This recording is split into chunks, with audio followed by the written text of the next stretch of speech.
And welcome to another Cardinals Nest. This is the show where we talk St. Mary's University athletics. This is a big day on the Cardinals Nest for two reasons. One, this is the last show of the 2021-22 academic year.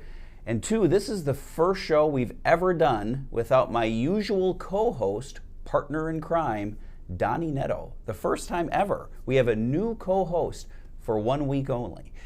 Jordan Modjeski from the women's hockey team, who is often our producer for the Cardinals Nest, joins us in front of the camera today. So Jordan, what an honor for me to be sitting here with you, but also for you to be replacing a Hall of Famer today. Absolutely, yes. Save the best for last is what I'd like to think. But a lot of people often call me Baby SID, because I do a lot of sports information duties around campus as a student. So I'm just here to, live up to that name and hopefully do the co-host job well. Now, could this be a glimpse at the future?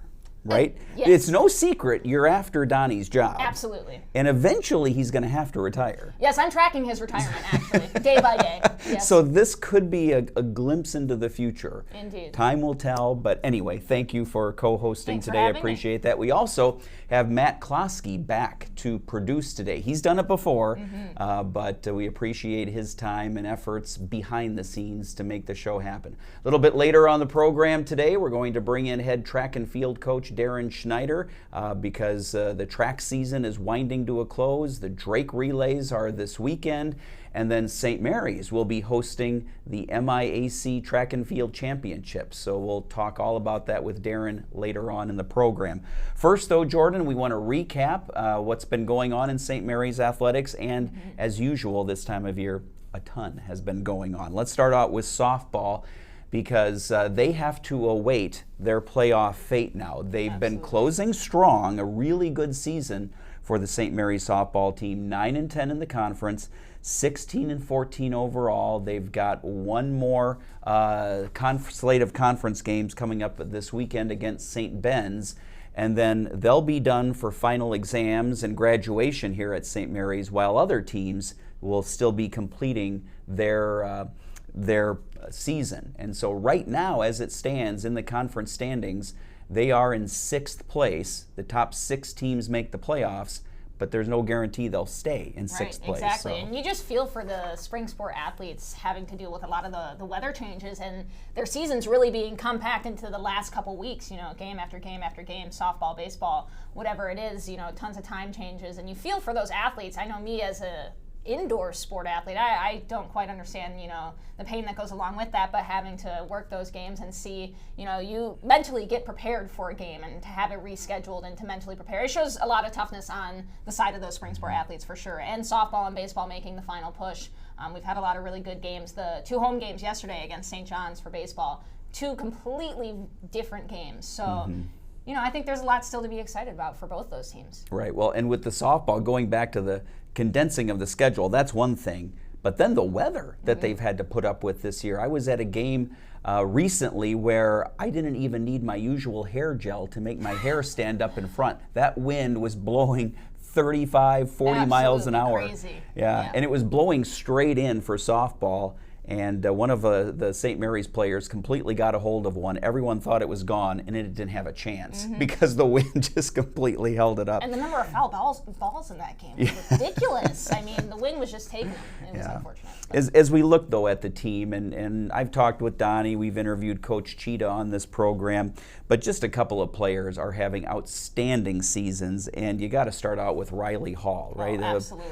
A player who she didn't even play last year, she's batting .444 now, and just it seems like she's on base all of the time. All the time. She's very, very consistent. Watching a lot of those games, she shows up to bat, and I think that's something that's really important in a player just in general, and she's very consistent on the field too. So I think that makes a difference in that lineup, and for her to not to be here last year and then coming in and under the guidance of Coach Cheetah, I think she's definitely hitting her stride. Yep. Sophie Cave, Heather Nordland, Allison Ciro, they're all having great seasons as well. We can't mention them all in the program, but really a turnaround from last year. Absolutely. And they're in the playoff hunt. Whether they get there or not, the rebuilding has sort of started here, and right? we're going to see a lot of success for this team in the future. A couple of the names you mentioned, a lot of freshmen that have kind of stepped in, and to think about the growth and development that they're going to have in the next 4 years, that sets St. Mary's up for a lot of success in the future. And then from a pitching standpoint, Sarah Kraus, the record is 8-9, but the ERA is 3.10. So Sarah's having a fantastic season, getting help from Amelia Spildy, Allie Wagner, and others as well. So he's been using quite a few pitchers throughout the year, but definitely Sarah's getting the bulk of the action. Yeah, watching the team's games against Bethel, one of the best teams probably in the nation, with one of the best pitchers in the nation as well on that team. It was a battle between her and Sarah Kraus, and they were just going back and forth of no runs in innings, and that was very, very impressive defensively, because this is a team that's extremely strong, and here St. Mary's is holding them to 1 run, 2 run in a game back to back, and a lot of that had to do with the pitching of Sarah Kraus. Yep. Let's go to baseball now, Jordan, and as you mentioned, they had a doubleheader here at St. John's recently. They ended up splitting that. That was a huge split for St. Mary's. They lost the first one 10-1. They needed to come back strong against a very good Johnny's team, and they did that. They've been splitting a lot of series lately, and right now, again, like softball, that has them in the playoff hunt and right there where they need to be. Now they just need some help from other teams too. Right, and I think, looking back at last spring, obviously very successful for our baseball team, but when St. Thomas, moved out of the conference, it was who's going to step up to the plate, who's going to be that next team in baseball to really be that successful, because it was always St. Thomas and they were our biggest rivals for however long, and St. John's is kind of, trying to put their name in there, and I think yesterday, obviously 2 completely different games, 10-1 on that first one, and the Johnnies showed up, and they showed up to bat, and they certainly did. But I think it shows a lot to St. Mary's to kind of turn that around and shift the energy in the second game, a game that was freezing, by the way, in the end of April. It was definitely not the end of April yesterday, but they turned things around, and I think that was big for Coach Modjeskie's team. Yeah, no question about it. So it's going to be exciting. We highlighted some of the players excelling on the softball team. We can do the same with baseball.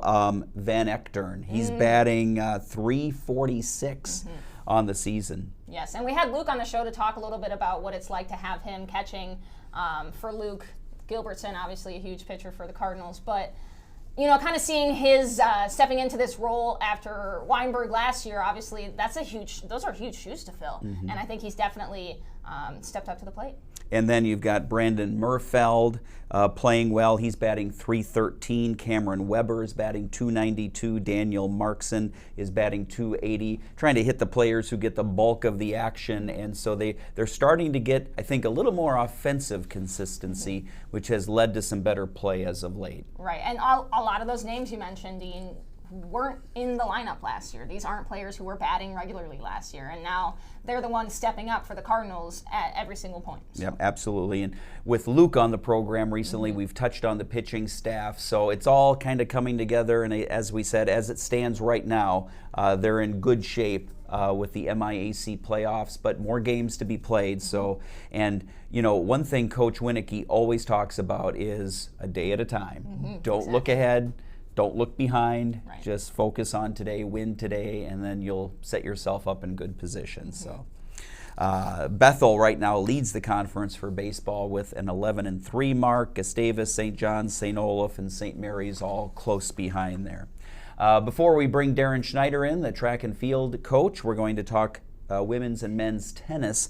And women's tennis missed the playoffs by this much. They were basically one set away from getting into the playoffs. So kind of a disappointing end, but I don't think Coach Hallberg would consider it disappointing as they dropped that last match to St. Scholastica 5-4. 5-4, yes. That had to have been a heartbreaking one, but you think about the improvement that team's seen and how strong they were in the conference this year. It was just win after win after win, and I think that, again, just like softball, that's a team that's going to continuously improve in the next 4 years. Yeah, 4-6 in the conference, and then 11-8 overall. Men's tennis, 1-8 in the conference, 6-15 overall, but again, as we had Coach Hallberg on, such a young team. He's going to have a lot of returners. He'll be bringing in some new players, so they're on the upswing as well. Yes, most definitely. Yeah.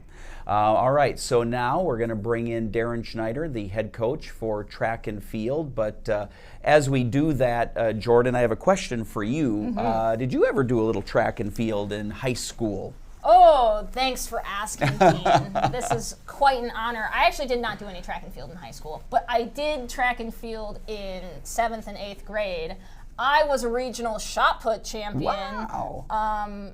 Which didn't really mean a whole lot. There weren't a ton of schools competing. But I won a ribbon. And I competed in the relays. They actually recruited me to run because they didn't have enough players or they didn't have enough runners to complete the relay, so they said, "Oh, Jordan, you're an athlete, you should do it." And I'm like, "I'm not great at running, I'll let you know that now. I play hockey and I don't run." And they were like, "Oh, you'll be the anchor." And I'm like, "I don't think that's a good idea." But luckily, everyone else ran fast enough for me. So. I don't know. I think Coach Schneider would like to hear more about the shot put, right? Like he might have recruited you for this year. Definitely.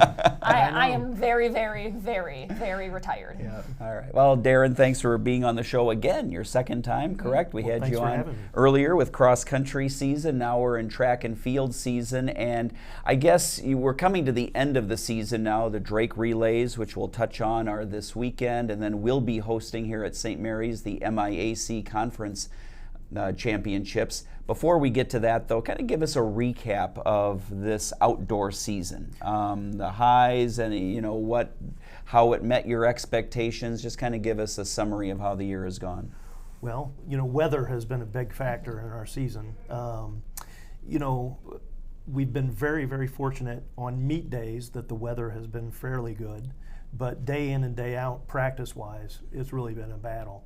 And, we're hoping here in the next few weeks that we'll get some good weather, and with that, the performances will improve, and we'll be well positioned going into the conference championship and hopefully national championship as well. I think there's so much attention and focus on how weather might impact a meet, but it has to impact your practice sessions too. Did it alter anything? Did it make your job that much more challenging? It is a challenge. Just being out in the cold weather, the wind, the rain, sleet, sometimes snow, it's just not a comfortable environment to really relax and put forth your best effort. But our kids have done a really nice job, and we've tried to be out in the elements as much as we possibly can. We're going to have meets and competitions where it's going to be pretty nasty weather-wise, so we got to prepare for that. And so practicing outdoors day in and day out hopefully has them ready to go on meet day. But our kids have done a very good job, and we've seen improvement, not only through the indoor season, but into the outdoor season, and some of our athletes are really competing well. I'll let Jordan ask a question in just a second, but I was on your hiring committee, Darren, and I hope when we said that Winona was the Miami of Minnesota, you didn't think we meant weather-wise. I hope we didn't mislead you at all when we were hiring you. Yeah, a question for you, thinking about how your team has progressed over time. I know with track and field, a lot of it is, practice, repetition, but also just seeing you get a lot of practice in those meets as well. So looking at the outdoor season, how has your team overall progressed through their practices and through their meets? Well, I think we've seen continual improvement with most of our kids. I think if you look at, our performances recently, they're better compared to the beginning of the season. And, that's the way we plan our practices and training, so that when it's championship meet time, we're at our best. And I think we're approaching that with a lot of our athletes. And the next 2.5 weeks are going to be really critical, for us. It's a stressful time of the year with finals, graduation, hosting a conference championship. There's a lot that's on the minds of the athletes, and hopefully they'll handle it well, and we'll have a great end to our season. Mm-hmm. So, Darren, let's talk, I guess, about a big event this weekend is the Drake Relays. Now, my understanding, Anna Swanson, is she the only one competing for St. Mary's? Yes, she's the only one competing. Yeah, so tell us what the Drake Relays are. It's a big deal, and then we'll get into the specifics with Anna heading down there. I think probably the Drake Relays, one of the most prominent meets in the country. it goes back, 100 plus years, and the very best of the best have competed at the Drake Relays.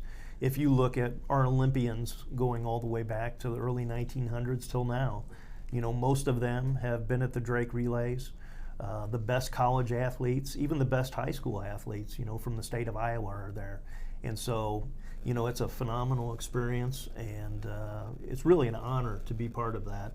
And to say you were an athlete at the Drake Relays really means something. Yep. And we've got a lot of great track and field athletes here. I think it's safe to say Anna is a star. And so tell us about Anna's season and what she'll be competing in at the Drake Relays and kind of what her goals will be there. She started off the season at the Texas Relays, which once again is one of the major track and field events in the country. And so she had the opportunity to perform down there and really got off to a good start. Had, I think, her second best throw ever at the Texas Relays, and had some good weather too, which didn't hurt. And she's continued to perform well, and I think she's really looking forward to these big meets, and really has an opportunity to shine. And I think her goal, at the national championships, is to once again be an All-American and hopefully vie for a national championship as an individual. And she competes in the javelin, and she's kind of a unique individual that she's a javelin thrower, and that is her specialty. But then also she competed in cross country, and she's a middle distance runner for us in track. So she's got many talents. So for you as a head coach, what does it look like managing, a lot of different areas and a lot of different skill sets? How do you look at your players and encourage them to, maybe try different events, maybe try different things, and also, notice when a player's really strong in a certain area? Well, first of all, it's a three-ring circus. We have many different event areas.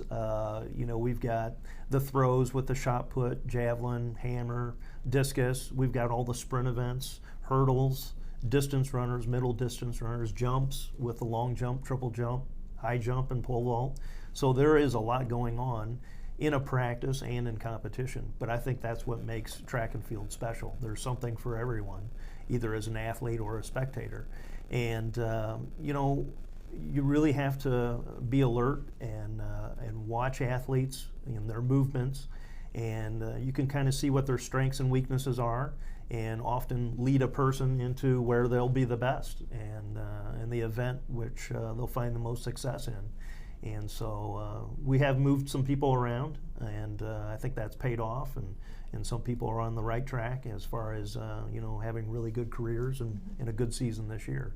But yes, track is very, very different, and it's a lot of fun. Now, while I might have been a 7th grade shot put champion, I hear that my co-host Dean is actually pretty fast. Dean, do you have any years of NCAA eligibility left that you could give to the track team? I think I do. I actually never played a college sport. So, Darren, would that give me 4 years? I think you have 4 years. Yeah. So on my men's slow pitch softball team, I am one of the fastest. All right, so we'll see you at practice something. today, 4 o'clock. So, Darren, when we hired you, we said you can coach our cross-country team, you can coach our indoor track and field team, our outdoor track and field team. And then we said, oh, and by the way, in your first year, you can host the conference championships too. So that has been thrust upon you as well. Hosting a conference championship is a big deal, right? Because it's men and women. And so there will be every team in the conference here. Tell us the dates and I guess some of the work that you put in so far to make this happen here at St. Mary's. Well, the dates of the Conference Track and Field Championship are May 13th and 14th, which is a Friday and Saturday. So it's about 2.5 weeks from now. And I was hired in August, about a week before the start of school. And once I took over the reins of the track and cross country program, one of the first things that was brought up was hosting the championships. Mm-hmm. And so from that point forward, there's been a lot of planning involved, and it's really almost been a daily thing, in getting ready for this meet. And we'll have all of our conference teams, attending, I think 12 schools, both men and women. And so there'll be a lot of athletes, a lot of spectators, and, we've got a lot of support from our campus and administration. And, we've rearranged some of our facilities. We've added a lot of equipment. And really, I think we're, prepared to put on a good show for everybody that's in attendance. New bleachers as well. Yes. Oh, pretty exciting. Yes, they're huge. They're out by the track. Yes, my room's right there. I live in the dorm right next to it, so I heard them assembling it for hours and hours and hours. But they look great. Yep, they do. So Darren, as we get closer, do you rely on the team that has been helping organize the track and to kind of handle the details while you help get the team ready? Or do you have to just put in all that many extra hours and kind of do it all? Well, I think one of the best decisions we made early on is that we went ahead and contacted the former track coach, Paul Schmidtke at Hamline. He's retired now, and he was the meet director for the championships last year. And so he's served that role for us.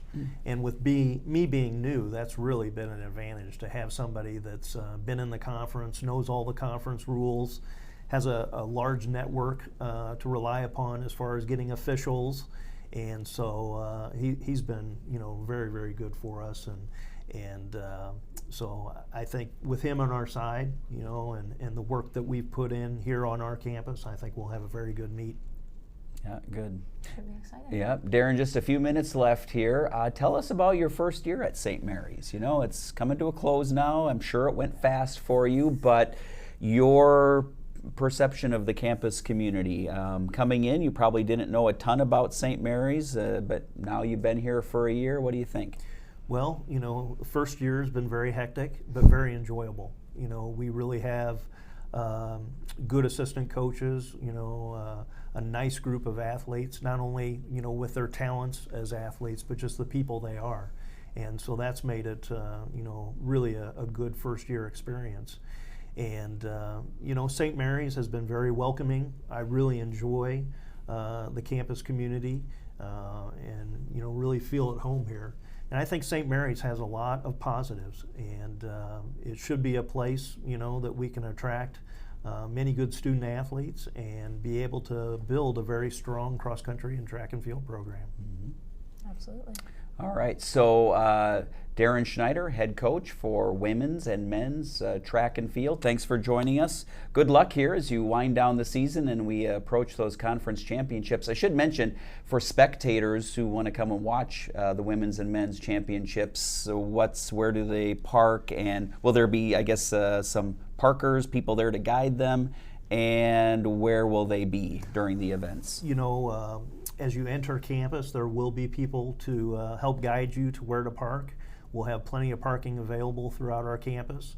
Probably the best entryway into the track and field facility is by the Reds gazebo, and walk down that sidewalk. And as you enter the fence into the track and field facility, there'll be a tent and an opportunity to buy tickets for admissions there. So hopefully it'll be an easy pathway to get into the meet. And if Matt Klosky is helping to park, wherever he tells you to go the opposite way. Do not listen. No, we do have a lot of people helping. Jordan, what's your role? I'm not sure yet. I actually will be figuring that out next week. I believe I'm helping out Tony Pasquazi. Oh yeah, so it'll be webcast then, huh? Perhaps. All right. We're hopeful. So you might hear me once again if you're listening in. Good. So, all right, that's going to do it for the final Cardinals Nest of this 2021-22 season. Time flies when you're having fun, and we must have had fun on the show because this episode ends, and unfortunately the season ends. Plans are, though, we'll be back again for another round next year. So thanks, everyone. Thanks to Matt Klosky for producing. Thanks to Darren for being on the show. Baby SID, Jordan Modjeski for co-hosting today. I'm Dean Beckman. Thanks for watching. Have a great summer.